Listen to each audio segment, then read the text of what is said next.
Okay, everyone, we'll get started here. So for today's webinar, our speakers will be Shauna Story, Sara Schmidt, and Mike Braswell from Exelon Generation. Shauna is a senior emergency preparedness specialist and graduated from Millersville with a bachelor's in earth science education and a master's in emergency management. Sara is an emergency preparedness specialist and graduated from Millersville with a bachelor's in anthropology and government political affairs and a master's in emergency management. And last but not least, Mike is a senior emergency preparedness specialist and obtained his master's in emergency management from Millersville. So whenever you're ready, guys, you can get started. All right, thanks, Colin. So this is Shauna Story at the moment. I'm just going to take you through a brief agenda, presentation flow for us, and then I'll hand it over to Mike and then Sara. So today, we're going to go over some general information about nuclear power first, just to kind of give you an introduction into our industry. Then we'll go into the history of nuclear emergency preparedness and how nuclear played a large role in creating the emergency management world we know and love today. And then I'll go into a little bit about our department and organization, so EP specifically at Exelon Generation. And then we each kind of set up some functional area presentations. So I'll go over the facilities and equipment piece that I do. Sara will be presenting on the offsite EP piece that she does. And then Mike will go into a drill and exercise, which is his role. So it's kind of unique. We are all Millersville graduates from the Masters in Emergency Management program, as Colin said. But we also each cover the three functional areas of EP. So it's kind of a neat opportunity to present to all of you. So thanks for having us today. So I will kick it over to Mike to discuss nuclear power. All right, thanks, Shauna. Good morning, good afternoon, everybody. So nuclear power, if you haven't learned about it yet or anything, I highly advise you to go out there and learn about nuclear power because it's actually really cool and interesting. So about 20% of electricity is generated in the United States by nuclear power, and that makes about 53% of the carbon-free energy in the U.S. There's 98-ish reactors located in the United States, and Exelon operates 22 units at 13 sites. I say ish because that number is kind of always changing in a sad manner with the decommissioning of nuclear reactors across our country right now. In Exelon, we just decommissioned one of our sites, Oyster Creek. So we are probably at 21 units at 12 sites right now, but we still maintain ownership of that site. Okay, next slide. So we have two regions. We have the Midwest and we have the East. And those basically split down the middle of the amount of sites that we have. We have more in the East. We have by one, I think, 8 in the East, 6 in the West. So we have two regional offices, Cantera, which is out in Illinois, and we have Kennett Square, which is in Mushroom Country, Kennett Square, Pennsylvania, not too far down the road from Millersville. And in between Millersville and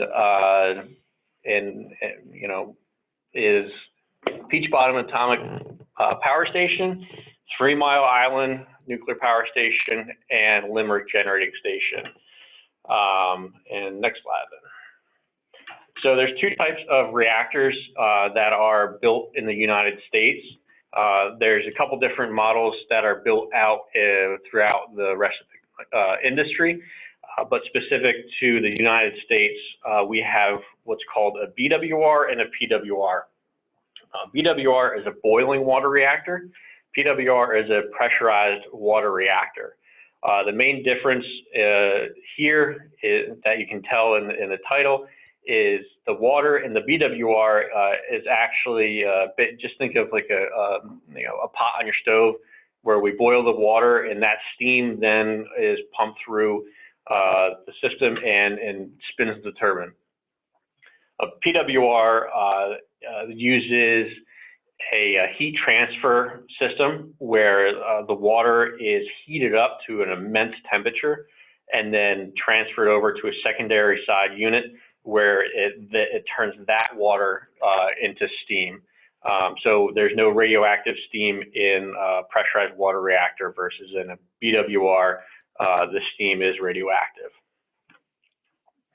Oh yeah, you kind of went through these. Yeah, so we don't have to go too deep into it, but I'll just talk high level here. So if you can see the reactor vessel, that's where the special nuclear material is housed.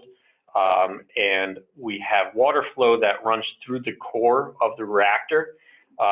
When it runs through there, it is quickly heated up to very high temperature, where it goes through the reactor vessel head and down through the main steam lines. When it goes through the main steam lines, it goes to the turbine, which spins our generator, and the generator goes out to the public to use the electricity. From the turbine, all the steam is then condensed through the condenser base and pumped back through the reactor vessel. That's basically the same with the PWR, except for you see that the orange and yellow loop there has a pressurizer added onto it and that it's going through a steam generator. So that's a closed loop system, so all the radioactivity stays within that system. It makes the turbine clean, and by clean I mean not radioactive. The BWR, all the radioactivity can flow through the turbine and through the condenser back through, but in both cases, all radioactivity stays on site and it is very, very controlled. And we very rarely to never release any radioactivity to the public during the operation of the plants. So nuclear power relies on fission, which is splitting the atom. So every day, Sarah, Shauna, and I go to work, and our job is to not necessarily split the atom, but every day when we're at work, we're splitting atoms. So that's pretty cool to be able to tell people. Although our job is not necessarily of the generation of power, but it's cool that your job kind of impacts that. And we'll turn it over to Sarah for emergency planning. All right, thanks, Mike. Good afternoon, everyone. I'll pick up where Mike left off with a brief history of emergency preparedness in the nuclear power generation industry, and just give you a bit of a feel for why it is we do the things that we do. So in general, emergency plans are developed similar to any industry or organization in accordance with federal requirements and guidelines. The guidance documents that we use to develop our emergency plans contain requirements on emergency condition classifications, notification of emergency events to our offsite partners, and providing a coordinated response effort. So I'll touch more on this later in my presentation, but we work closely with our federal, state, and local partners to ensure that we are prepared to respond to an emergency in a coordinated manner and that our plans nest well together. But ultimately, our goal is to protect the health and safety of both the public who live in the areas around our plants and also plant personnel. Next slide. So in the unlikely event of an emergency at one of our nuclear stations, Exelon would issue a protective action recommendation, or PAR for short, to our offsite partners, and the state would take that information and use it to develop their own protective action decision, we call that the PAD, to communicate to the public. So ultimately, the state is the authority to issue an evacuation or shelter order to the public based on plant conditions. So we work very closely with the state and with our offsite partners to keep them informed of plant conditions, and they use that information to make a decision on protective action. Next slide. So why do we have emergency plans in place? We're in a unique position at Exelon in that we own and operate 3 Mile Island, which is just down the road about 30 miles from Millersville. And 3 Mile Island is the site of the most serious accident in U.S. commercial nuclear power history. We're actually coming up on the 40th anniversary of the TMI accident just next week. It occurred on March 28th, 1979, so 40 years next week. At a high level, what happened was a combination of equipment malfunction, design problems with the plant, and worker error that led to a partial meltdown of the core of Unit 2. And with that, there was a very small offsite release of radioactive material, but obviously this was a huge incident, very impactful to the people that live in the area around 3 Mile Island. And it was the TMI accident that led to a major overhaul of emergency planning, not just for the nuclear industry, but for the broader field of emergency management. Prior to the TMI accident, our emergency plans were not nearly as robust as they are today. And there have been sweeping changes involving training, radiation protection at our sites, and many other areas of operation in all nuclear power plants, not just at 3 Mile Island. So a lot of lessons learned across the board for us in the nuclear industry. The accident at TMI led to greater oversight from the Nuclear Regulatory Commission, which is the oversight body for the nuclear industry, and greatly enhanced reactor safety. So we are in a unique position to work in emergency preparedness for 3 Mile Island and apply those lessons learned from that event to all of our planning throughout the industry. And next slide. Sorry, I had an issue with the mute button. So thanks, Sarah. Yeah, I'll take over to just transition into how we're set up at Exelon with emergency preparedness and just a little bit about our department and organization.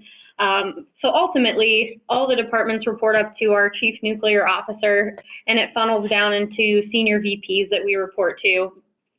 As Mike had mentioned, we have 2 different regions of emergency preparedness. So we have the Midwest and the East. We have 1 director that oversees both of those regions. So from down through the director, we have 3 emergency preparedness managers. So 1 in the East, 1 in the Midwest, and then we have an entire programs department for EP, and that's the department that generates our emergency plans and makes sure those stay up to date with regulations and are accurate with our practices. And they control all the programs, procedures as well. So Mike, Sarah, and I report to the Eastern EP manager, and then it funnels down into 4 different departments that we have in our group. So there's the EP offsite specialists. We have 3 of those, 1 for each state. So Sarah is our offsite specialist for Pennsylvania. We also have an offsite specialist in New York for our 3 New York plants. And then Glenn is our offsite specialist in Maryland and was, and still kind of is right now, for New Jersey as well, for Oyster Creek until that transitions to another company. We have an EP training department with 1 individual. So his job is to train our emergency responders. So everyone at Exelon has a day job, but most of them are also part of our emergency response organization. So they have a responsibility to hold a position on our emergency response organization to respond to an emergency. So out of corporate, we staff our corporate emergency operations facility, which Mike will talk about the various emergency facilities we have in a minute. But yeah, so Greg's job is really to train those emergency responders and make sure they know how to respond to an emergency. Then we have facilities and equipment, which is my group. So I have 1 other individual that works with me, and our job is really to maintain emergency facilities and equipment. So things like the sirens, which I'll get into, the emergency warning sirens. We run various projects to initiate change throughout the organization. And then we get into drills and exercises, which is a key piece of our program as well. And probably one of the areas you are the most familiar with through the state and local emergency drills and exercises you've maybe performed. So we have 5 of those, and Mike is in that group. And I think that's all I have for that side, so I'll kick it over to Mike again for drill and exercise. All right, thanks, Shauna. So for drill and exercise, the overall responsibility of my job is to test the emergency response organization to a simulated event to make sure that they can respond accordingly and do their job. So I always like to tell people what I do for a living is I theoretically destroy nuclear power plants. And it's really fun and it's really cool. I went from a position as a security officer at Oyster Creek to where I protected the plant from, of the bad people. Now I'm on the other side of the fence where I am just theoretically destroying a nuclear power plant. And the reason why we do that is because by federal regulation, every nuclear power plant has a exercise that is graded by the Nuclear Regulatory Commission. And if we do really, really bad in these exercises, they can shut the plant down and say that we can't protect the health and safety of the public. So it's very critical that we train our organization to be able to respond to these events. And the way that we test them and train them is through the drill and exercise program. So every 2 years, we run a federally evaluated exercise that reaches about 1,500 players and controllers and evaluators from the power plant, the federal, and the state and county levels. So there's two major pieces to the drill and exercise, to running an exercise. One is the actual exercise itself, and the other side is post-exercise critique, which is a lot of times in emergency management world is the hot wash. So the important part about the post-exercise critique is that the NRC knows that we're not necessarily going to nail our performance every time, and that it's okay to not be 100% perfect, but by showing that we're a healthy learning organization, that we can be self-critical and understand what we did wrong and where we could do better, and capture those corrective action processes into our training and evaluation going forward. When they're inspecting us, they look at past issues and how we've went back and corrected that performance gap and alike. And so it's a continuous inspection on their part, making sure that we're doing our 100% best to make our people better and to prove that we can protect the health and safety of the public. Another portion of my exercise, actually a lot of what my job is creating the exercise scenarios and the manuals to go about putting an exercise together. So that takes about 6 months, coordinating a bunch of people, getting a lot of information together, reviewing all those documents, and making sure they're as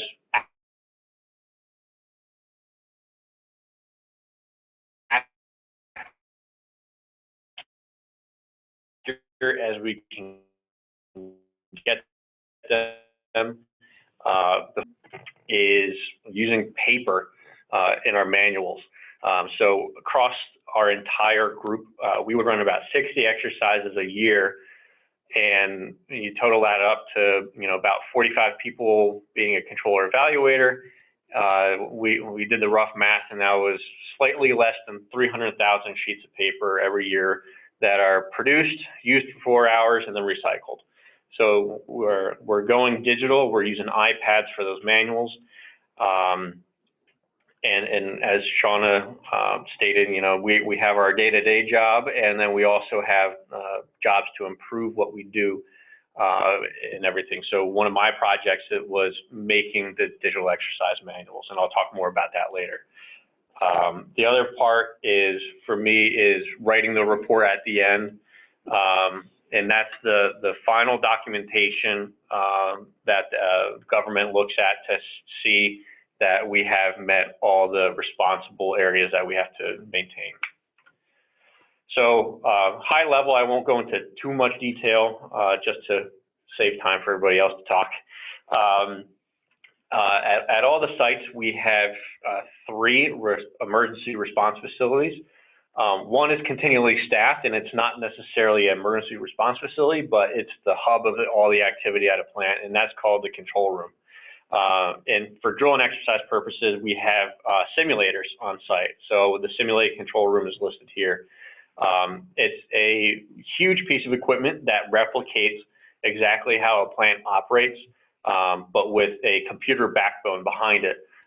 So if they shut off one pump, it will react how the plant itself would react, but in a digital manner where you see all your indications kind of changing and alike. So the control room is a hub of where everything operates day to day at a nuclear plant. But when something goes wrong, that becomes an emergency response facility, and that's where all the work kind of gets done behind the switches. The next center is the Technical Support Center, which is a TSC. This is where plant management and others will respond to in the event of emergency, and that is so they can provide technical and engineering expertise and decision making, and alleviate a lot of responsibility from the control room in the event of emergency. The next is the Operations Support Center, the OSC. This is where we muster a lot of the staff that will be out wrenching and replacing motors, fixing piping, getting their hands dirty on the repair work for the jobs out in the field that are needed to be done to put the plant in a safe position, as well as the management that will help dispatch them out to the field to get the job done in a safe, event-free manner. And those are all on-site. So these are off-site facilities that we have to help support off-site manners. So we have the Emergency Operations Facility, the EOF. This is where overall command and control of the event will be controlled from once it gets out to the EOF. And the EOF kind of looks inward at the plant to help support, but they also look outward towards the state and the counties and federal entities, and coordinating with them on a large scale of what's going on at the site. The Joint Information Center is exactly what it is, exactly what the name says. It's where all of our media and public release information goes through. In this center, we have our utility end of it, where we put out our information of what's going on, and we work closely with the state and federal public information officers to coordinate our information and contact the public with all the information that we know at the time in an efficient manner. Overall, that's basically it with drill and exercise at a high level. I could go in for hours on this, but we'll keep it short today.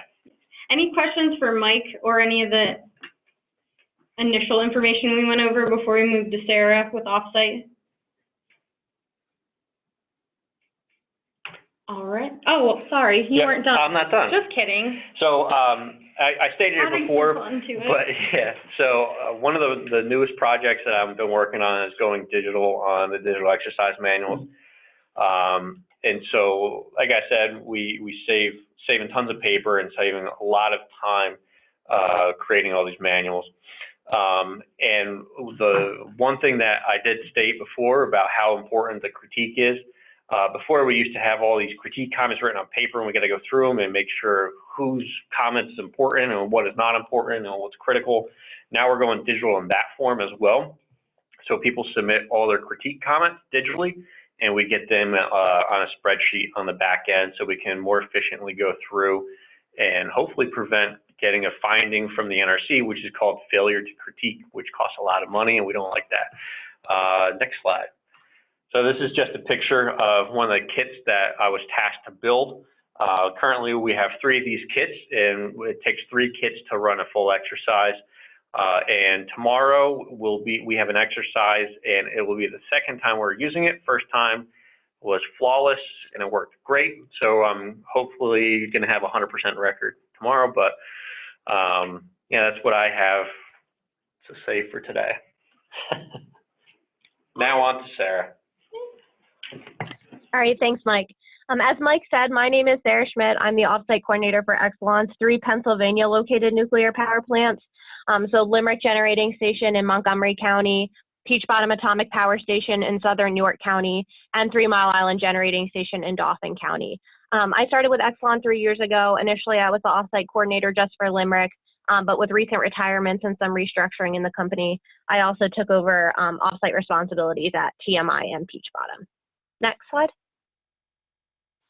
All right, so some of my position responsibilities are listed on this slide, but ultimately my job is to provide support and coordination to our offsite emergency response partners.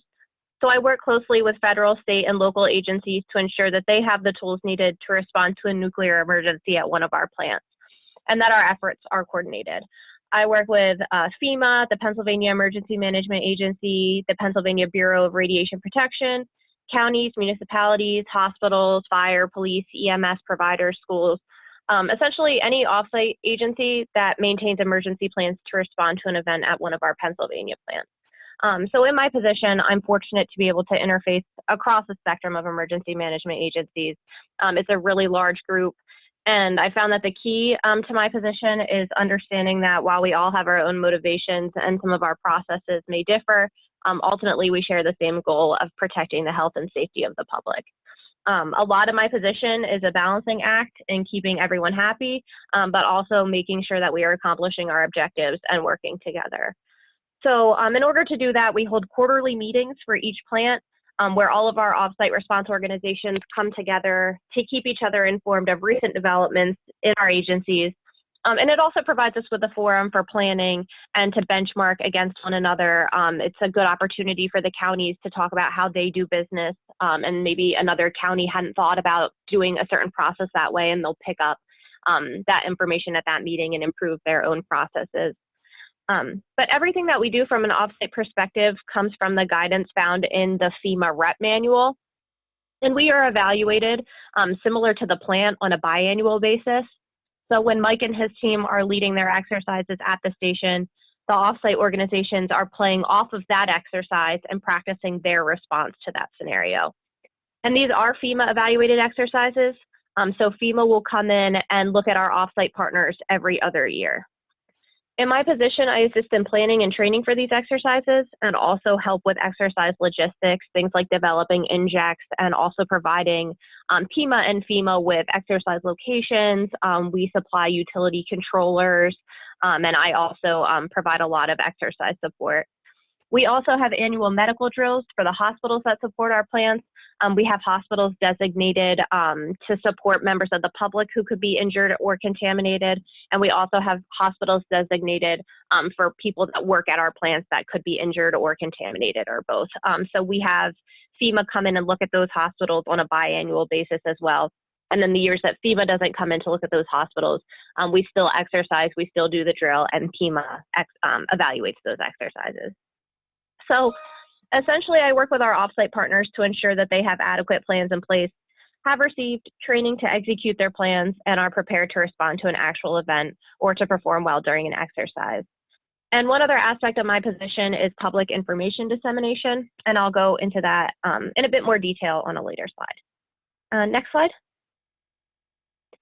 I just wanted to briefly go through a high-level summary of the 3 emergency planning zones that I support. An emergency planning zone, or we'll call it an EPZ, is a 10-mile radius around a nuclear power plant where we focus the majority of our planning. These aren't necessarily perfect circles, as you can see from the maps here. There are geographic and municipal boundaries that sort of form the edge of the radius, and we do this for planning purposes to make it easier. So for Limerick Generating Station, as you can see, very large population, close to 308,000 people. It is the second most densely populated emergency planning zone in the country for nuclear facilities. And the first most densely populated is Indian Point Nuclear Power Plant outside of New York City, and that is set to decommission, so that will be closing, and Limerick will have the most densely populated EPZ in the country. So a lot of people around Limerick. There are 3 counties that we call risk counties. So counties that have a portion of the county within that 10 miles around the plant. So we have Berks, Chester, and Montgomery counties who fall in that 10-mile EPZ. And then we have support from Bucks and Lehigh counties.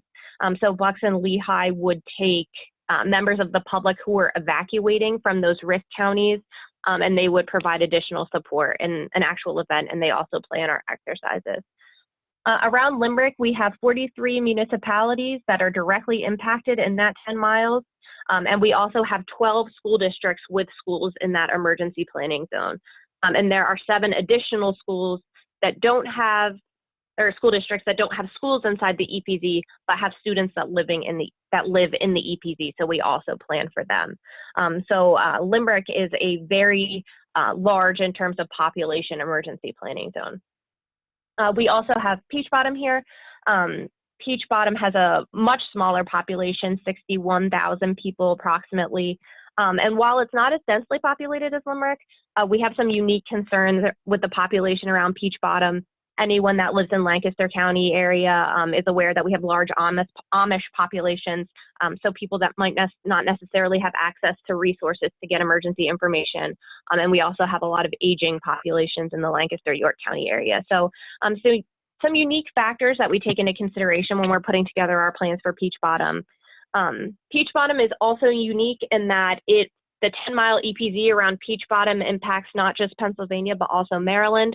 So Chester, Lancaster, and York counties are the risk counties for Peach Bottom in Pennsylvania, but we also have Cecil and Harford County in Maryland that are directly impacted by the plant. We have 13 Pennsylvania municipalities in that 10-mile EPZ and 3 Pennsylvania school districts with schools inside the EPZ. Next slide. And 3 Mile Island Nuclear Generating Station, again, another large EPZ population, about 237,000 people, and that number is increasing on a regular basis. We have 5 risk counties that touch that EPZ for 3 Mile Island. We have Cumberland, Dauphin, Lancaster, Lebanon, and York counties, and our support comes from Adams, Franklin, and Schuylkill counties. Cumberland and Lebanon County just have a very small portion of the EPZ, but Dauphin, Lancaster, and York counties have a larger chunk of that EPZ and a lot more people to plan for. Around 3 Mile Island, we have 36 municipalities and 13 school districts with schools in the EPZ and an additional 7 school districts that have students living in the EPZ. So another very large population. Part of Harrisburg City falls in the 3 Mile Island EPZ, so a very extensive planning process for 3 Mile Island. And in addition to 10-mile emergency planning zones that we just went over, we also have 50-mile ingestion pathway planning zones around each plant. Obviously, these are much larger areas, cover a lot bigger population centers in some cases. For example, for Limerick, the city of Philadelphia falls in the 50-mile ingestion pathway zone. So we're talking about millions of people. And when we're planning for the 50-mile ingestion zone, we're primarily looking at agricultural and water interests. So if there was a major event at one of our plants, how would that impact the agricultural, the farming communities, our food sources, and also our waterways? We hold those exercises every 8 years in the state of Pennsylvania, and we Sarah, have 5. Are you still there? You faded out a little. Oh, yeah. Can you hear me? Colin, can you still hear us? Yeah, we can hear you. We're good. Can you hear me? Yes. Okay. Yep. All right, I'll keep going then. We hold the ingestion exercises every 8 years in the state of Pennsylvania. There are 5 nuclear plants in Pennsylvania, so each plant goes theoretically every 40 years.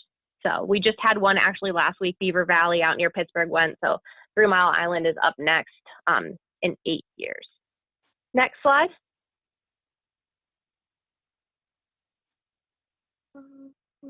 I can't see the slides anymore. Can everyone else see the slides? I think you guys stopped sharing. Maybe. Yeah, because we can't see the slides anymore. Yeah, it looks like Shauna might be having a connectivity issue. Ooh, we're back. Yeah, something happened with her phone Oh, and okay. the presentation. No worries. Well, we should be back. Is it? Can you see it again? Yep. Yeah, you're good. Yep. Sorry about that. No, it's fine. No worries.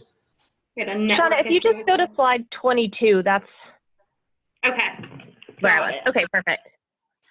All right. So just a bit more about offsite exercises and protective action equipment that we use. So during an evaluated exercise, FEMA is looking at 6 primary areas. Those are listed on this slide in the upper left corner. The criteria with the red arrows after them are those that impact the county and municipal offsite organizations directly. And then the 4th area, evaluation area number 4, is specific just to the Bureau of Radiation Protection and our on-site field monitoring teams. But under these areas, there are numerous sub-areas with very specific criteria that FEMA is looking at. Things like facilities. Is the EOC equipped to handle the incident? Are there maps and redundant means of communication? Also, event coordination. Are the agencies working together and keeping each other informed? Can they fill any unmet needs? And then aside from the EOC demonstrations, we are also evaluated on monitoring and decontamination of evacuated public and emergency workers. So we hold MON-DECON exercises to ensure that people who have left the emergency planning zone after an evacuation can be monitored with our radiological monitoring equipment to ensure they haven't been contaminated with radiation. And if they have been contaminated, can our emergency workers properly decontaminate them? We also work closely with the American Red Cross to operate mass care shelters, just like in any other emergency situation where we're opening up care shelters for members of the public that may need it. So FEMA's looking at those facilities and at the plans to ensure that they are adequate to cover the influx of population given the numbers leaving the emergency planning zone. And at the bottom of this slide, I have pictures of dosimetry that's given to our emergency workers. They get 2 forms of radiological monitors that measure how much radiation they may have been exposed to. They're also given potassium iodide, or Ki. Ki is a thyroid saturator. It saturates the thyroid with a stable iodine to block out any radioactive iodine that may be released during an emergency event. So the counties and state regulate this dosimetry and ensure that it is calibrated and functional and swapped out when it needs to be per expiration dates. In the state, the Department of Health is ultimately the authority who would issue the order to take the potassium iodide, the Ki. We also give out Ki. The Department of Health gives out Ki to the public who live in the emergency planning zone to potentially utilize in an emergency. Next slide. And just a bit about public information. On the left there is a picture of our public information brochure for 3 Mile Island from last year. So public information brochures, or PIBs, are issued every single year. They go out to every person that lives within 10 miles of the plant. Every person, every business gets or every home and every business in the 10-mile emergency planning zone gets a PIB on an annual basis. And these PIBs contain a lot of information, things like what to do if you hear a siren, evacuation routes, where they would go based on their municipality in the event of an emergency. If they have students at school districts, where those students would be bused to in the event of an emergency. So a lot of good information in our public information brochures. And like I said, that gets sent out annually to keep that information fresh. We also post signs and give out larger quantities of our PIBs at places where transient populations may be passing through. So things like, well, for 3 Mile Island, things like Hershey Park, where we have large populations who might not ordinarily have access to this information. We give it out to campgrounds and boat docks, things of that nature, so that everyone has access to this information. And then one of the big things that I do in my position that I particularly enjoy is holding appreciation events for all of our offsite response organizations. The large majority of our responders are volunteers in the state of Pennsylvania. We are extremely dependent on our volunteers. So each year we hold appreciation ball games and picnics as a way to say thank you to everyone who supports our emergency plans. So for 3 Mile Island, for instance, every year we go to a ball game at the Harrisburg Senators, and everyone's invited to come, and we give out vouchers for food and to buy souvenirs and things of that nature, just to give back to the community and to say thank you for everything that everyone's done to support us throughout the year.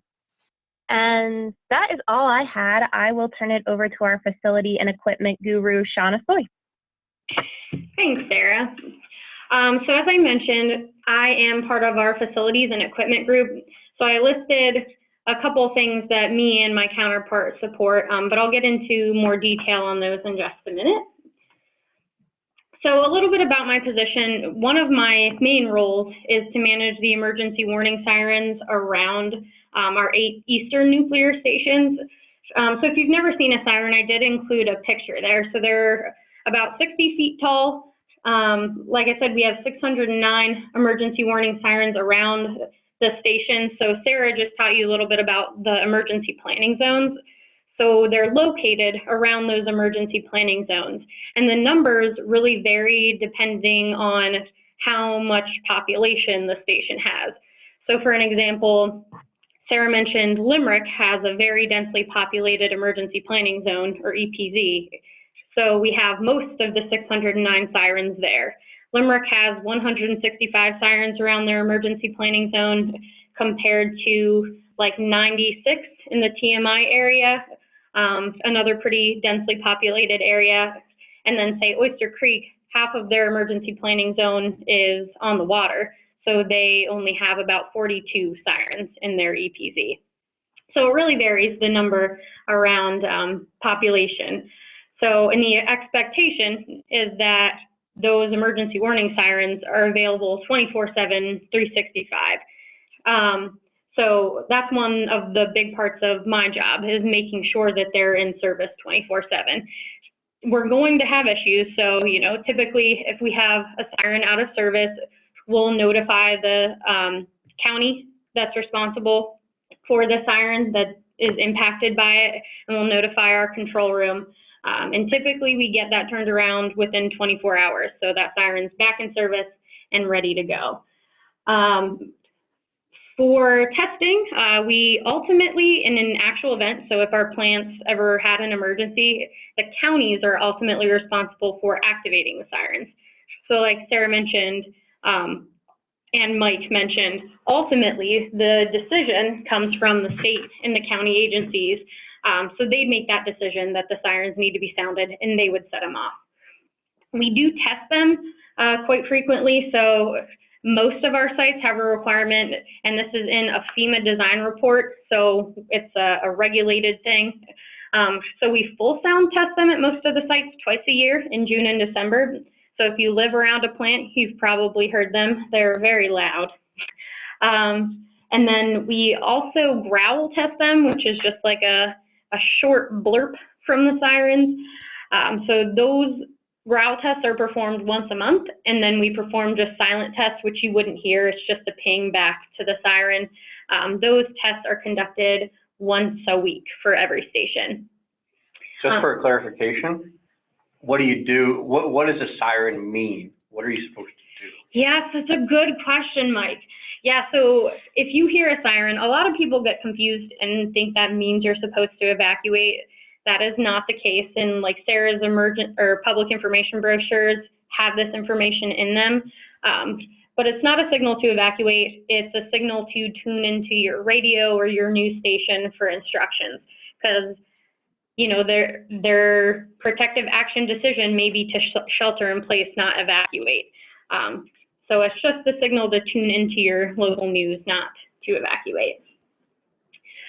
Yeah, so that's a pretty huge part of my job, is just making sure those sirens are maintained and ready for an emergency at all times. I also, like I mentioned, I manage fleet-wide, regional, and station-specific facility and equipment-related projects.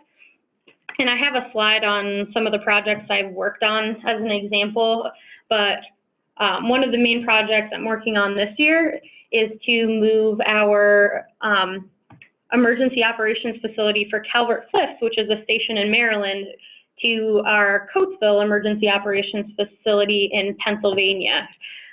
So that's a pretty huge thing. We have to submit what's called a license amendment request to the NRC and request approval to make that change. So it has to go through a lot of federal processes to approve the change before we make a change like that. And it's typically an 18-month process. So a lot of work goes into those. So it looks like we're going to get approval, so we may have 4 stations now in our emergency operations facility. And that's the other thing I do. So I maintain our corporate emergency operations facility in Coatesville, Pennsylvania. So just making sure the equipment is kept up, doing inventories, making sure we have everything we need, and getting folks to fix any broken equipment that we have. And the emergency operations facility is pretty similar to like a county EOC. We just have a different setup. We don't follow like the ESF structure or anything. It's regulated by the NRC. They kind of tell us how we have to set up our emergency operations facility. And then the other piece is, I work with the drill and exercise folks. I help control and evaluate our major EP exercises and drills, and we have a ton this year. So, but it's fun. You get to travel to a lot of the different sites, a lot of the different stations, and meet new people. So it's a fun job. And then there's a picture there of a 6-year-old kid that knew more about sirens than I did. So he is a future siren technician in the making. and that shows you how big a siren head is. It's about the size of a 6-year-old. And then I listed out, just in case anyone's interested in a field in nuclear emergency preparedness, and this probably goes to any field in general, honestly, a few key skills that we use in our jobs. A main one is project management and time management. So in my job specifically, I have to be able to manage emergent issues, like if a siren fails or, God forbid, a siren technician inadvertently activates a siren. I have to be able to manage those issues while keeping my projects on track as well. So that's a big piece of the job. Relationship building, which is, as Sarah mentioned, very key in her job. Building relationships with those offsite stakeholders. For me, it's also building relationships with vendors in my various project teams. Learning how to motivate teams, because a lot of times on your projects in emergency preparedness, the people on your teams don't directly report to you. So it's figuring out how to motivate them to the end goal that you have to achieve results. So that's a big piece of it. And then strong teamwork and communication skills, obviously, is a big one. And then just some strong leadership abilities that we have, being able to hold crucial conversations and provide critical feedback, like in the exercises Mike was talking about. How do you go up to a corporate emergency director and tell him he screwed up? So those kinds of things are important. Conflict management, so I have a lot of vendors that work together and they can get hot-headed, so it's, being able to manage those kinds of conflicts and calm people down. Holding individuals accountable to meet deadlines. And there's a lot of times where we have to present to our senior leadership, like our senior VPs and our chief nuclear officer as well. So like Sarah works on the business plan and interfaces with executives a lot. I present projects for approval at what we call PRC, so it's obtaining funding for those projects. And then it's never fun when you have like a siren inadvertent activation and you have to get on a morning plant status call with our senior vice presidents and explain why that happened. So just, having those leadership skills to present things like that to executives.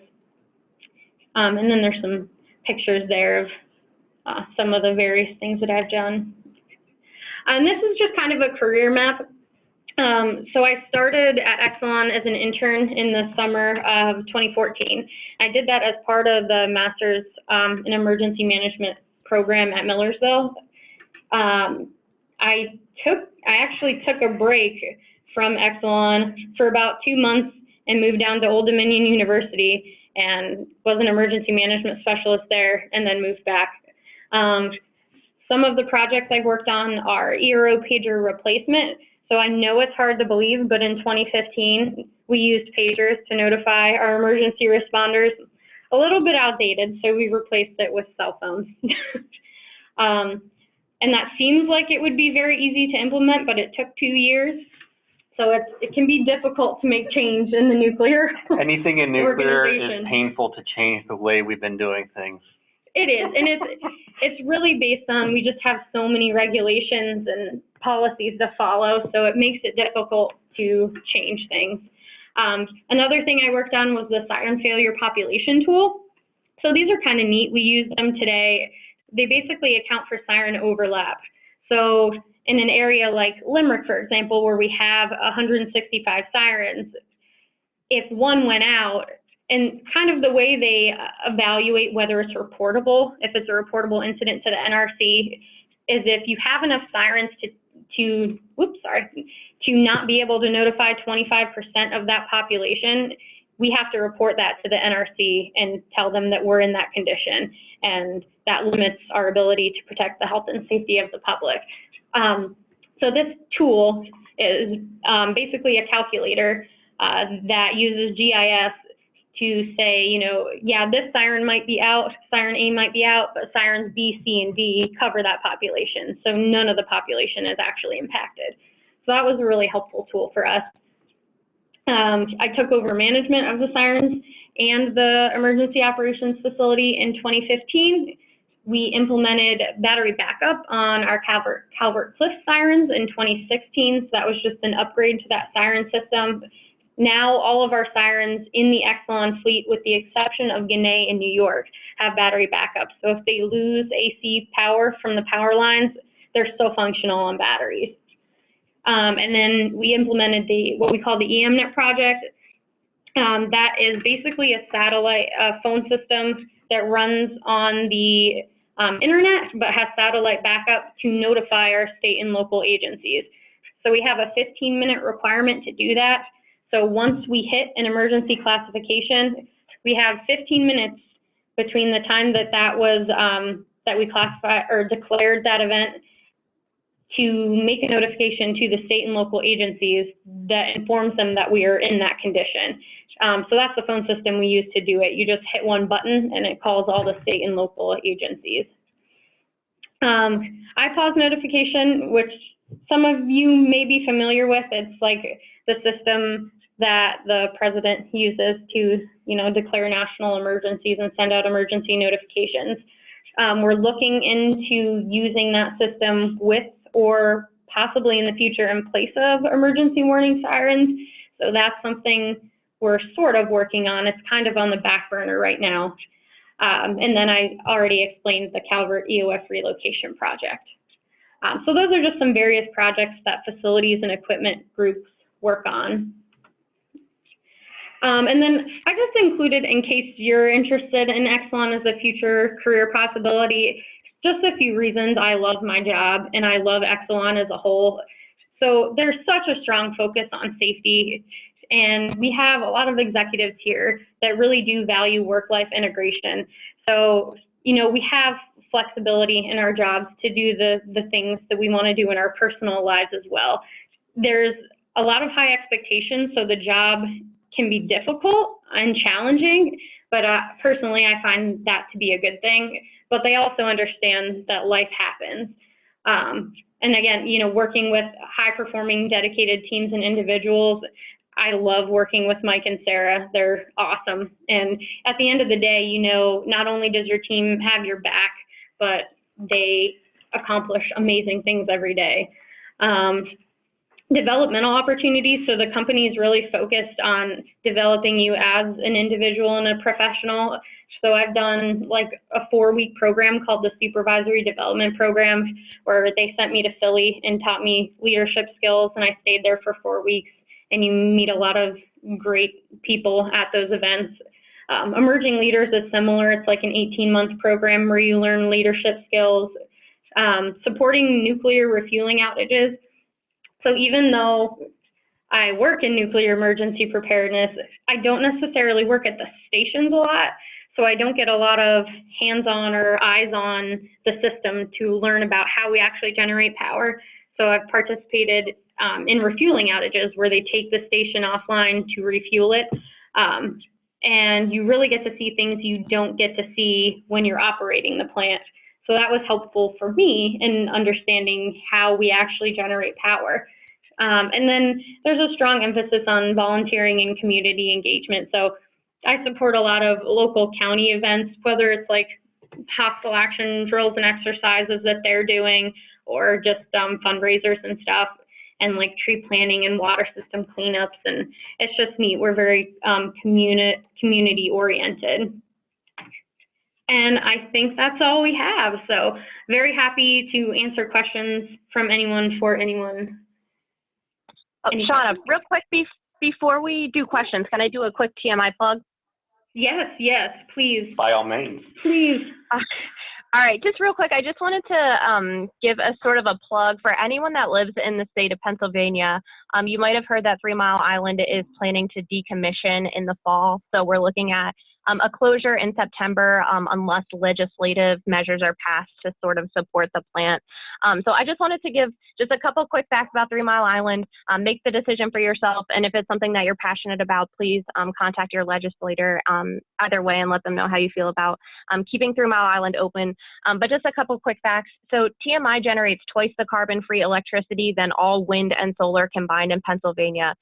So a huge source of carbon-free power comes from 3 Mile Island. 3 Mile Island employees give $300,000 annually to local charities and organizations in their areas. So just in addition to the tax base and all of the employment that TMI provides the employees, they're also giving a lot of money back to their communities. And then the final thing is Pennsylvania's nuclear power plants combined avoids carbon emissions equivalent to keeping 8 million cars off the road. So a very large amount of Pennsylvania's carbon-free electricity comes from nuclear power. And that's all I wanted to say about it. It's something that we're keeping a close eye on, obviously, at Exelon, everyone that works at 3 Mile Island and supports 3 Mile Island. So yeah, just a little bit of information about the 3 Mile Island situation. And that's all I had. Thanks, Shauna. And if anybody has any other questions regarding TMI and any other information that you want, reach out to us and we would be happy to get you some good information. All right, any questions? I had a quick question about TMI, specifically for Mike. I was just wondering, so I'm the president of the IAEM chapter here on campus right now, and we were looking to get involved with an exercise, and I was wondering if there's a way for us to be involved with the next TMI exercise. Yeah, so it's a little short for tomorrow, but tomorrow we have an exercise with TMI. It's our practice exercise before we have the NRC graded. And the NRC graded is April 6th. Or May 6th. May 6th. May 7th. May 7th. Thanks, Sarah. Between the three of us, we get dates right sometimes. Yeah, we could definitely have you guys either come and observe the exercise, or Sarah might be able to use you guys at different facilities. Reach out, give Sarah and I an email, and we can figure out something to get you guys involved or observe and like. So that'd be awesome. Cool. Thank you so much. You might want to reach out to Lancaster Emergency Management. I know they're always looking for people to get involved in their EOC and stuff like that. So Lima's a really good source for that too. Perfect. I'll do that. Any other questions? Hey guys. Anyone else? That was great, Mike, Sarah, and Shauna. I think someone had something. Oh, okay. Hey, can you hear me? Yep. Okay, this is Marissa. Just a quick question about your sirens. Yeah. Do you guys have storm sirens, outdoor warning sirens at all there for a storm at all? Yeah, so yes and no. So some of the counties, I believe it's Lancaster and Harford, so Lancaster County in Pennsylvania, Harford counties in Maryland, they have an agreement with us that if there is severe weather, they can use our sirens if they need to. I'll say it rarely to never happens. I think Harford County used them once, like 10 years ago. So no, they're really only used for a nuclear event. Okay, that's what I was wondering. Since here in Iowa, we've got outdoor warning sirens all over the place for tornadoes and stuff. I was just trying to see what kind of, if you had different sounds and if you ever figure out how to get rid of the sirens without all the old people arguing. I pause.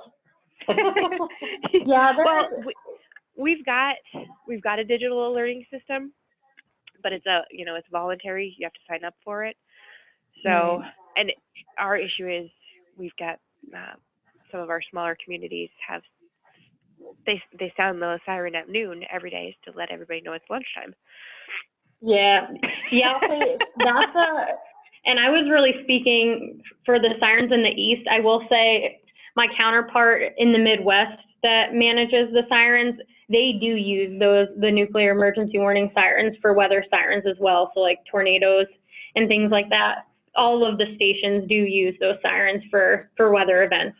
So that's just something different out here in the East. And yeah, there is a large push in the nuclear industry. I'm part of like a task force that's working on it to move to IPAWS, but so it's kind of a debate between regional and headquarters FEMA. The regional FEMA people say that they'll accept IPAWS to replace sirens, but headquarters won't approve it or sign off on a design report for it. So there's kind of a debate going on right now. It doesn't look like we're going to be able to make the change in the next 5 years or so, but we're trying to use IPAWS as a backup and then eventually replace the sirens maybe in like 5 to 10 years. Well, good luck with that. You too. Anything else? Yeah, I just had a quick comment and a quick question as well. So I've been an intern at Exelon for meteorology for the past 2 summers. I'll actually be there again this upcoming summer in Baltimore. So you may have seen my emails or maybe not, I'm not sure. But no, this was a great presentation, and it was great to kind of, I guess, further my knowledge with a different aspect of the company. I guess one question I had was, do you guys deal with weather? I mean, if at all, or is that kind of, not really in your responsibility roles? I can answer that. So at all the sites, we all have procedures for severe weather readiness. And when we go through seasons, we change our focus at the site for different things. So summer readiness is all about maintaining the plant in a safe condition to have a safe heat load when everybody's using the air conditioners and the like. Winter time, our focus is on winter storms and being ready to respond in a winter storm. So keeping everything ready to go in that aspect. And we always have corporate calls constantly whenever we have like a huge storm coming through, and we challenge everybody consistently and all the time about our preparedness and our readiness. What I will say though, we are inherently always ready in our organization, in our industry, for all kinds of catastrophic events. But we do hyper focus on stuff when we're at the barrel end of a shotgun of a storm. Like right now in our industry, Cooper Nuclear Station out in the west is literally, if you look at satellite images of it, surrounded by water. The only dry spot in that area is the plant itself. Other than that, it is surrounded by water from the overflowing rivers. And they're actually Black Hawk choppering in nuclear plant employees to and from work to keep the plant online. So right now the plant is still operating when it's being like a river running through it and around it, because it's the only power source available in the area. And as you guys all know, having power during any kind of emergency is really important. So our industry is very strong when it comes to those kind of situations, but yeah, we do hyper focus and plan accordingly. Wow, it's very interesting. Thank you. Any other questions? No? All right. Well, thank you guys very much. We appreciate the time, and thank you everybody for joining. Everyone have a good day. Thanks, Colin. Thanks.